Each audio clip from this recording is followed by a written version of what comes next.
নড়াইলে সুবর্ণ ৩ জাতের ১,১০০ কেজিরও বেশি ভেজাল হাইব্রিড ধান বীজ উদ্ধার করে ধ্বংস করেছে উপজেলা প্রশাসন। বাজারে কৃষকদের সঙ্গে প্রতারণার অভিযোগে একজনকে অর্থদণ্ড করা হয়েছে।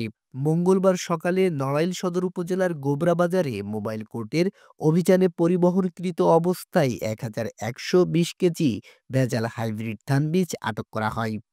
পরের দিন বিকেলে উপজেলা কৃষি অফিস চত্বরে এসব নকল বীজ ধ্বংস করা হয়। ছত্রাক এবং কীটনাশক মিশ্রিত হওয়ায় এগুলো চাষাবাদ এবং খাদ্য হিসেবে ব্যবহারের অনুপযোগী। এদিকে মনিরাজ বিশ্বাস জানান, লোকে পড়ে তিনি এমনটি করেছেন। চক্র তো মনে হয়। হ্যাঁ, অবশ্যই করেছি। হ্যাঁ? একাই আমি নিজের বুদ্ধিতে বাজারে যেয়ে খোঁজ নিয়েছিলাম। হ্যাঁ? ঢাকা চক বাজারে যেয়ে খোঁজ নিয়েছিলাম। চক বাজার যাইতে হবে, এটা আপনাকে কে বললো? অন্য কোথাও তো আপনি যাইতে পারেন। অনলাইনে দেখেছিলাম যে চক বাজারে ঢাকা প্যাকেট বানায়। চক বাজারে বানায়। অনলাইনে দেখে সুবর্ণ 3 চাষ করেছিল সেই মানে ওই হাইব্রিডটা চাষ করছে সেই ধান আপনি দিয়ে দিয়েছেন। হাইব্রিড ধান আমরা সবাই জানি যে হাইব্রিড ধান কৃষকের রাখা সম্ভব না।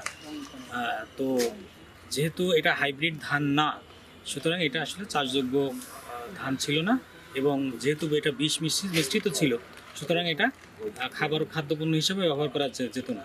এই জন্যই কিন্তু আমরা যে আটককৃত যে ধান ছিল, যেটা ধান বীজ হিসেবে বিক্রয় করার চেষ্টা করা হচ্ছিল, এগুলো আজকে আমরা এই সকলের উপস্থিতিতে, আমাদের সম্মানিত এক্সিকিউটিভ ম্যাজিস্ট্রেট মহোদয়ের উপস্থিতিতে আমরা এটা আজকে ধ্বংস করলাম। ভোক্তা অধিকার সংরক্ষণ আইন ২০০৯-এর ৫০ ধারায় অভিযুক্ত মনিরাজ বিশ্বাসকে ১০,০০০ টাকা অর্থদণ্ড প্রদান করা হয়।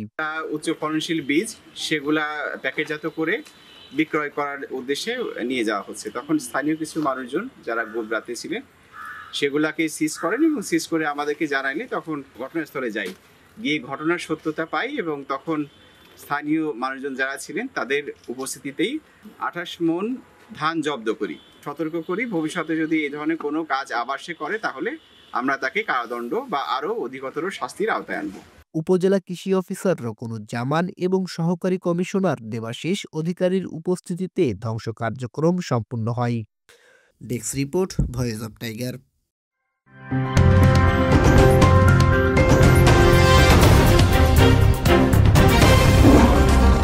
Voice of Tiger.